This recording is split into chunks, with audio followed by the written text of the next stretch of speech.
Assalamualaikum warahmatullahi wabarakatuh. Sahabat seiman, apa kabar Anda hari ini? Semoga hari ini menyenangkan ya untuk Anda. Kali ini Islam dan Sains Official akan membahas tentang kisah malaikat Israel, sang pencabut nyawa. Malaikat ini dikenal dengan Malak al-Maut dan merupakan malaikat yang sangat ditakuti oleh manusia. Apa tugas malaikat Israel?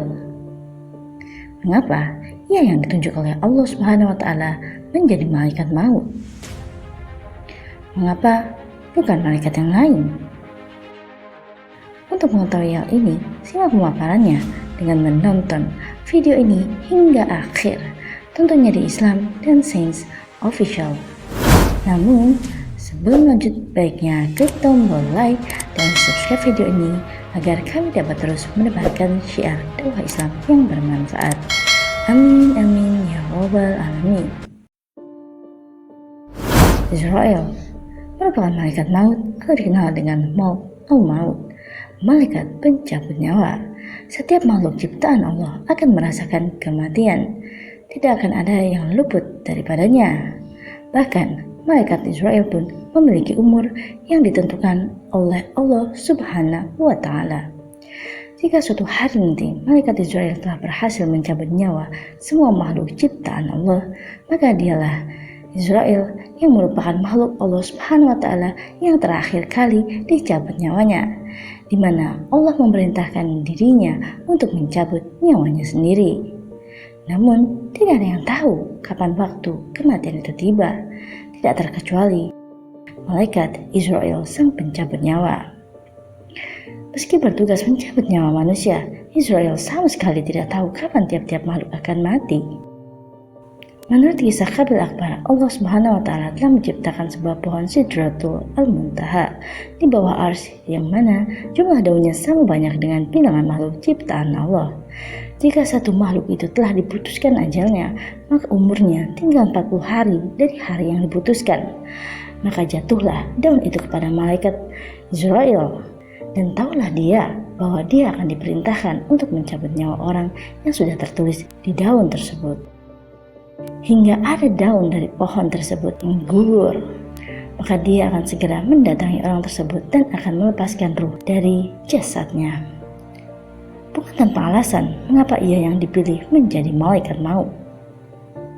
Kisahnya berawal ketika Allah Subhanahu wa Ta'ala memberikan kabar terhadap bumi bahwa Allah akan menciptakan manusia dari saripati tanah. Hadis mutabar yang diambil dari Imam As-Salabi, Allah berkata, "Hai bumi, aku ciptakan manusia dari saripatimu. Sebagian mereka ada yang taat kepadaku dan sebagian yang lainnya durhaka kepadaku. Siapa yang taat kepadaku, maka akan aku masukkan dia ke dalam surgaku, dan siapa yang durhaka kepadaku, akan aku masukkan dia ke dalam nerakaku." Allah Subhanahu wa Ta'ala kemudian mengutus malaikat Jibril untuk mengambil tanah di bumi. Namun belum sempat mengambilnya, bumi memberikan pertanyaan kepada malaikat Jibril terkait tujuannya mengambil tanah di bumi. Jibril memberi jawaban sebagai berikut: karena Allah akan memerintahkan Adam dan anak cucunya untuk menyembahnya. Setiap yang taat di antara mereka akan berada dalam naungan rahmatnya dan dipersilahkan masuk surga. Sementara dia akan menyiksa siapa saja di antara mereka yang menentangnya dan tidak taat kepadanya. Dan yang tidak taat kepadanya, dia akan dimasukkan ke dalam penjara jahanam selama-lamanya. Ketika mendengar jawaban tersebut, bumi pun memelas dan bersumpah dengan nama Allah bahwa ia tidak akan sanggup menanggung beban manusia di bumi. Demi Allah, aku berlindung kepadamu dan utusanmu agar engkau tidak mengambil sebagian dari kami jika nantinya akan menjadi penghuni neraka. Mendengar sumpah ini, Jibril kembali ke Allah Subhanahu wa Ta'ala tanpa mengambil apapun dari bumi. Lalu kembali ke Allah dan menceritakan alasan bumi yang bersumpah dengan keagungan Allah bahwa dia tidak memiliki kesanggupan untuk menanggung azabnya. Allah lantas mengutus dua malaikat sekaligus, yakni malaikat Mikail dan Israfil, untuk turun ke bumi mengambil tanah. Lagi-lagi bumi membujuk mereka dengan hal yang sama, sehingga kedua malaikat itu pun lalu kembali kepada Allah Subhanahu wa Ta'ala tanpa membawa sedikit tanah pun. Sama seperti halnya malaikat Jibril. Lalu Allah memerintahkan malaikat Israel untuk mengambil tanah tersebut. Akan tetapi Israel sungguh berbeda dengan 3 malaikat lainnya. Ia langsung memukul bumi dengan pedangnya dan bumi pun bergerak ketakutan. Lantas malaikat Israel mencabutnya segenggam. Meski bumi sudah bersumpah atas nama Allah, namun ia tetap mengambil tanah seraya berkata, "Aku takut melanggar perintah Allah. Aku sama sekali tidak akan melanggar perintah Tuhanku, walau dengan segala kerendahan dirimu." Ketika Israel mengambil paksa tanah dari bumi, maka bumi pun menangis, merasa kehilangan. Kemudian tanah itu dibawa menghadap Allah. Lalu Allah berfirman kepada Israel, "Mengapa engkau tidak mengikuti sumpahnya bumi?"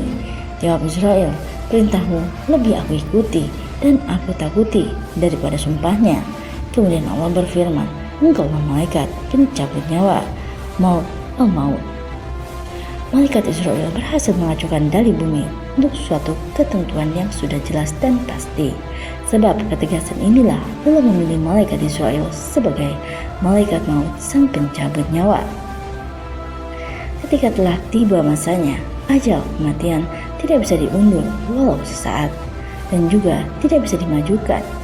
Karena semua yang bernyawa pasti akan merasakan mati sesuai ajalnya atas izin, takdir, dan ketetapan Allah Subhanahu wa Ta'ala.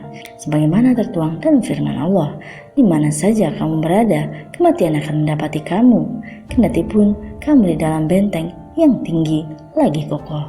Quran Surat An-Nisa ayat 78. Wallahu a'lam bishawab. Terima kasih telah menonton channel ini dan tolong bantu klik tombol like dan subscribe video ini. Karena sebaik-baik manusia ada yang bermanfaat bagi manusia lainnya. Wassalamualaikum warahmatullahi wabarakatuh.